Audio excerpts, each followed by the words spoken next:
Isabelle Binolier, vous êtes directrice à la Commission européenne, à la direction de la concurrence.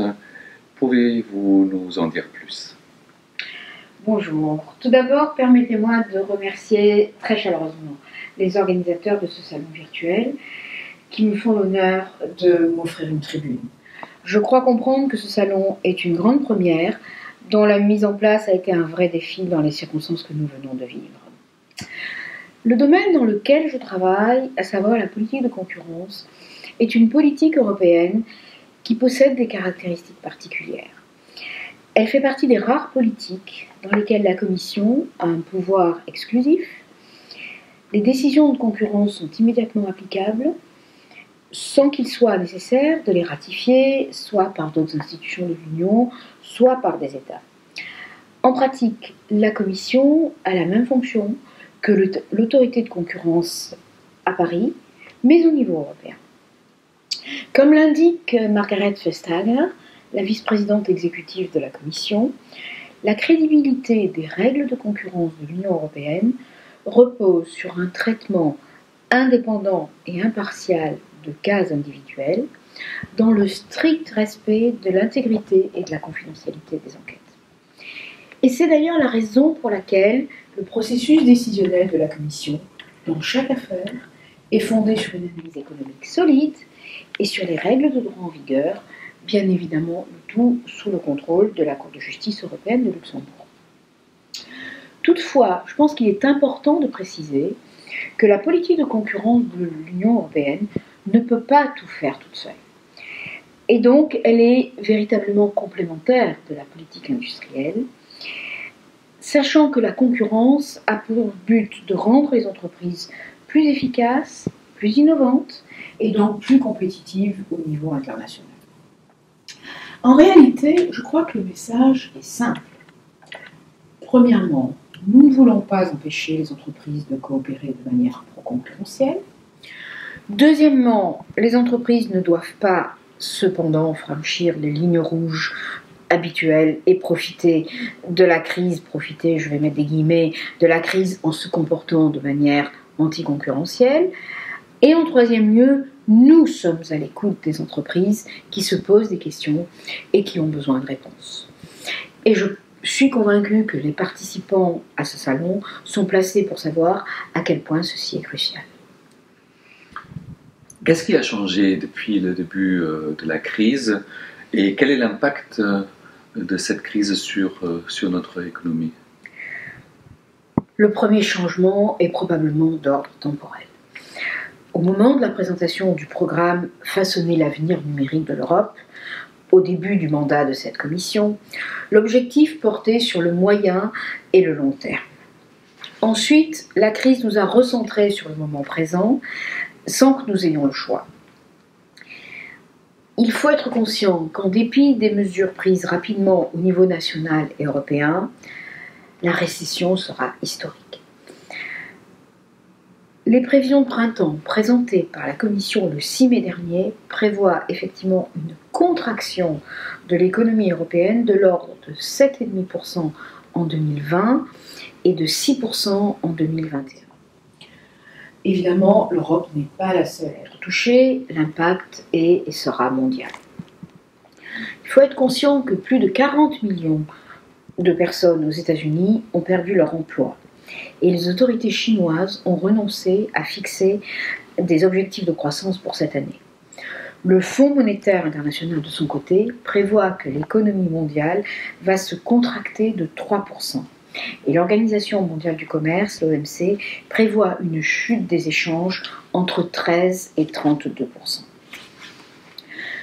Tous ceux qui m'écoutent et qui sont actifs dans le domaine de l'exportation savent très bien de quoi je parle. Toutes les entreprises ont été durement frappées par la crise et la première conséquence directe est bien sûr la crise des liquidités. Un grand nombre d'entreprises qui étaient saines, qui sont saines, se sont soudainement retrouvées en difficulté, non pas pour des raisons structurelles, mais véritablement pour des raisons conjoncturelles.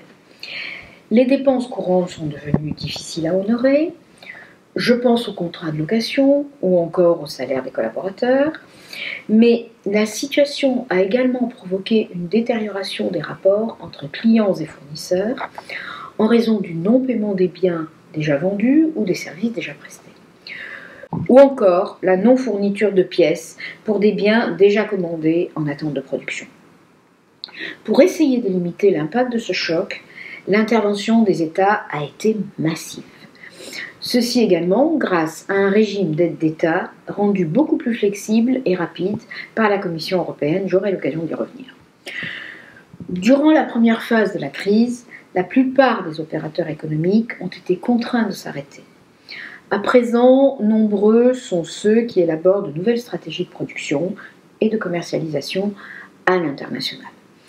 J'espère qu'une grande partie de vos entreprises vont sortir progressivement de la crise des liquidités et peuvent déjà envisager l'avenir. Et concrètement, quelles sont les mesures que l'Europe a adoptées? Les pays européens et l'Europe ont réagi rapidement pour affronter cette crise sans précédent. Et clairement, nous nous félicitons que la France ait adopté rapidement des mesures permettant d'octroyer aux entreprises, et notamment aux PME, aux petites et moyennes entreprises, les aides nécessaires et proportionnées afin de faire face à la crise.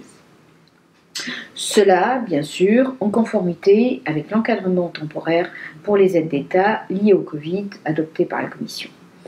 En effet, et comme je viens de le mentionner, la Commission européenne a autorisé plusieurs régimes d'aide d'État dans le but de soutenir l'économie française dans ce contexte de flambée du virus. Alors, de quoi s'est-il agi en particulier ? D'abord, il s'est agi d'une mobilisation de 300 milliards d'euros pour garantir le maintien des liquidités des entreprises touchées. Deuxièmement, il s'est agi de garanties d'État sur les prêts commerciaux et des lignes de crédit pour les entreprises comptant jusqu'à 5000 salariés. Et en troisième lieu, d'un régime de garantie d'État aux banques sur les portefeuilles de nouveaux prêts pour tous les types d'entreprises. Et ça, c'est le niveau national, le niveau français. Au niveau européen, je vais également indiquer quelle a été la séquence des actions. Donc la première intervention a eu lieu le 31 janvier, c'est-à-dire 7 jours après le premier cas de Covid confirmé en Europe. Et là, 10 millions d'euros provenant du budget recherche de l'Union européenne Horizon 2020 ont été mobilisés pour financer la recherche sur le Covid-19. Le 13 mars 2020, le 13 mars de cette année, l'OMS déclare l'Europe comme centre de la pandémie. Et 5 jours plus tard, le 18 mars, la Banque Centrale Européenne, la BCE, annonce qu'elle débloquera 750 milliards d'euros pour l'acquisition d'obligations privées et de titres d'État. Ces premières interventions démontrent déjà quelle a été la réactivité de l'Europe. Mais évidemment, l'Europe ne s'est pas arrêtée là, d'autres actions ont très rapidement suivi. Le 19 mars, donc le lendemain de l'intervention de la Banque Centrale Européenne, l'encadrement temporaire dont j'ai déjà parlé, permettant aux États de profiter pleinement de la flexibilité prévue par des règles d'aide d'État, a été adopté. Et ce cadre a été revu à 3 reprises pour en étendre l'application. Le 20 mars, donc de nouveau le lendemain, la Commission propose une clause générale de sauvegarde. En d'autres termes, les contraintes budgétaires du pacte de stabilité et de croissance bien connu, sont suspendues. Et lors du Conseil européen du 23 avril, le Conseil européen qui réunit les chefs d'État et de gouvernement des États, c'est-à-dire à peine un mois plus tard, les chefs d'État et de gouvernement ont approuvé des mesures d'urgence à court terme. Et là, il s'est agi d'un plan à hauteur de 540 milliards d'euros qui s'est décomposé en 3 parties. Premièrement, la mise en place du mécanisme de réassurance chômage, qui s'appelle SURE, de 100 milliards d'euros. Deuxièmement, des prêts accordés par la Banque européenne d'investissement, la BEI, aux PME frappées par la crise, 200 milliards d'euros. Et troisièmement, l'activation du mécanisme européen de stabilité à hauteur de 240 milliards. Voilà quelles ont été les premières mesures qui ont été prises. Et ensuite, le 18 mai dernier, là, la France et l'Allemagne sont arrivés à un accord historique et ont décidé ensemble de mettre sur pied un plan de relance européen. Ont décidé de proposer un plan de relance européen, l'idée étant de lancer un emprunt de 500 milliards d'euros vers les États, vers les régions, vers les secteurs qui ont été le plus fortement touchés par la pandémie. En parallèle, le 27 mai, la Commission a révisé sa programmation budgétaire pour la période 2021-2027. Et elle a porté cette programmation budgétaire à 1100 milliards, 1100 milliards.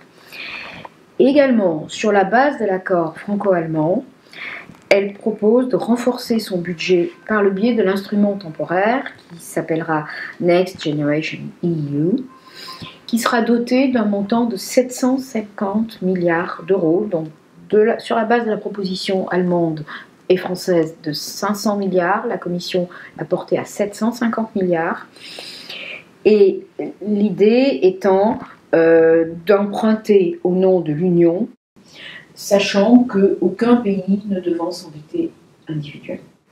Donc si l'on ajoute à cette somme les 1100 milliards de la programmation budgétaire, plus les 750 milliards d'emprunts, plus les 540 milliards déjà approuvés, nous arrivons à un montant de presque 2400 milliards d'euros d'intervention pour accompagner la reprise économique. Les étapes suivantes sont le Conseil européen qui a discuté le 18 et 19 juin dernier de la proposition de la Commission, et le 1er juillet, l'Allemagne prendra la présidence de l'Union européenne, la présidence du Conseil, qui est une présidence tournante, et l'espoir est que l'ensemble de ces propositions soient adoptées à ce moment-là. Il est clair qu'un budget européen ambitieux donnera à l'Europe les ressources nécessaires pour ses besoins à court terme, mais également pour ses investissements à long terme, pour la transition numérique et le pacte vert. Nous espérons que le Parlement européen et le Conseil approuvent très rapidement les mesures proposées pour que les programmes puissent être lancés très vite. Il s'agira là clairement d'une avancée majeure pour l'Union européenne qui donnera une signification concrète et tangible à nos valeurs fondamentales de solidarité et de convergence. Et je pense que ce doit être un message géopolitique fort aussi sur la scène internationale. Vous avez mentionné les défis numériques. De quelle manière l'Europe emmène-t-elle l'économie et la société vers cette ère du numérique?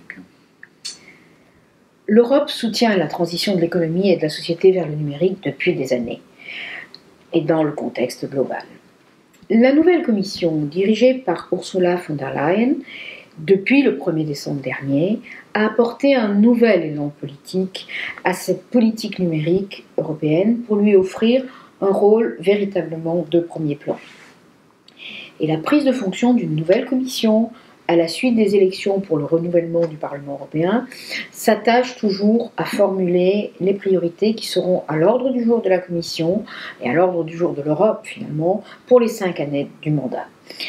Et ce processus, qui a eu lieu durant les derniers mois de 2019, a placé clairement la transformation numérique au sommet des priorités présentées par la présidente pour la période 2019-2024. Cette mission a été confiée à Margrethe Vestager, qui, en plus de son rôle de commissaire à la concurrence qu'elle occupe depuis 2014, est maintenant vice-présidente exécutive en charge du programme Une Europe adaptée à l'ère du numérique.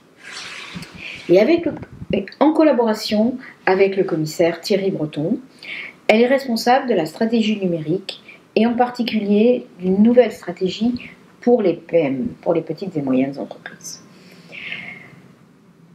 La pandémie a bien sûr largement changé la donne et bien entendu, toutes les ressources disponibles ont été immédiatement mobilisées pour la gestion de la crise et un grand nombre d'initiatives ont vu le jour.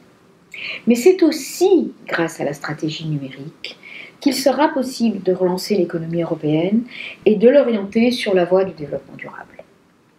Donc, la politique numérique demeure une politique de premier plan, et comme l'a dit la présidente devant le Parlement européen, il nous faudra saisir cette occasion avec courage pour bâtir une économie moderne, propre et saine, qui garantisse les moyens de subsistance de la prochaine génération. Et quelles sont les mesures déjà prises par la Commission pour donner un réel contenu à ces priorités politiques? Le programme sur l'avenir numérique est un programme de grande envergure qui va de la sécurité aux infrastructures en passant par la formation. Et l'objectif est de donner aux citoyens et aux entreprises les moyens de tirer profit du passage au numérique. Le commissaire Breton a ainsi résumé ce programme. L'Europe possède tous les atouts nécessaires pour mener cette course aux mégadonnées et préserver sa souveraineté technologique, son leadership industriel et sa compétitivité économique au bénéfice des consommateurs européens. Et là, je souhaiterais insister sur le fait que les PME sont toujours au centre des programmes de la Commission. Et ici également, je citerai le commissaire Breton, qui a dit « Je veux que les entreprises européennes et nos nombreuses PME puissent avoir accès à ces données et créer de la valeur pour les Européens. » L'une des pierres angulaires du programme est la création d'un marché unique des données, surtout des données industrielles et commerciales, dont les entreprises européennes pourront tirer un grand profit. L'idée sous-jacente est que les données puissent circuler en Europe et au sein des différents secteurs de production, en respectant bien entendu des règles d'accès communes et de fonctionnement claires, réalistes et équitables. Il va bien entendu sans dire que la réglementation garantit aux personnes le contrôle de leurs droits, ceci grâce à la mise en œuvre du règlement général pour la protection des données, le RGDP. Et le temps presse.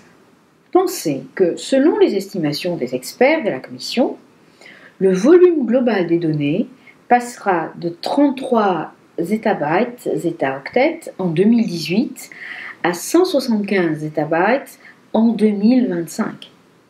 Ce sont des chiffres hallucinants.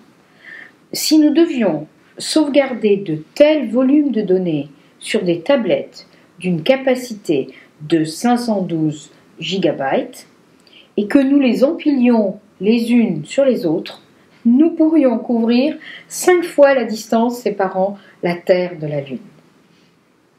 Donc, les estimations démontrent également que la valeur de l'économie des données dans les 27 États membres de l'Union en 2018 correspondait à 301 milliards d'euros. Et cela représente 2,4 du PIB, du produit intérieur brut de l'Union. Et en 2025, l'on prévoit que cette somme atteigne 829 milliards d'euros et cela représentera 5,8% du PIB. Il s'agit donc d'une grande occasion pour les entreprises européennes. Et les estimations montrent que les espaces communs de données, les services et les infrastructures prévus par le programme généreront un volume d'investissement compris entre 4 et 6 milliards d'euros. Je me réfère aux investissements provenant de la Commission, des pays de l'Union et du secteur privé. Madame Benoliel, quels sont vos conseils pour sortir de cette crise actuelle? Grande question. La révolution numérique touche désormais tous les secteurs de l'économie. Chaque entreprise est en mesure de réduire ses dépenses, d'augmenter sa productivité et son chiffre d'affaires en faisant un meilleur usage des données. Et je vais vous présenter 2 exemples à cet égard. Prenez le secteur manufacturier. La Commission a calculé qu'une optimisation fondée sur les données permettrait de faire économiser 90 milliards d'euros à l'échelle mondiale. Si vous prenez le secteur agricole, un projet financé par l'Union européenne et baptisé Data Driven Bioeconomy a permis de réduire d'1 tiers les dépenses liées à la pulvérisation et à l'irrigation. Donc, quel que soit votre secteur d'activité, la sortie de crise passera inévitablement par la transition numérique. Et cette crise nous montre l'importance des technologies numériques. Nos rapports sociaux se nouent désormais en ligne. Nous avons été nombreux à télétravailler depuis plusieurs mois et contribuant ainsi, je l'espère, à éradiquer le Covid-19. Récemment encore, le commissaire Breton a mis en évidence 3 conditions pour accélérer la reprise et jeter les bases d'une croissance stable. D'abord, accélérer le déploiement des réseaux 5G. Deuxièmement, présenter rapidement un cadre législatif sur la gouvernance des données, y compris la cybersécurité, et cela devrait faciliter le partage des données et permettre la création d'espaces communs de données, par exemple dans le domaine de la santé. Et en troisième lieu, travailler sur un ensemble de technologies clés, quantum, blockchain, HPC, microprocesseurs, semi-conducteurs, etc., pour assurer notre parfaite autonomie technologique et notre rayonnement international. Et comme vous pouvez le constater, ces thèmes s'intègrent au programme Façonner l'avenir numérique de l'Europe, qui comporte bien sûr d'autres propositions et initiatives. Et là, je souhaiterais quand même citer encore 2 points qui me semblent particulièrement importants. L'un est la nouvelle législation européenne sur les services numériques. Cette législation établira des règles claires en termes d'accès au marché unique et renforcera la responsabilité des plateformes en ligne. Une telle réglementation permettra de favoriser un accès équitable au marché, de faciliter la création d'entreprises et d'étendre leurs activités et de proposer des innovations.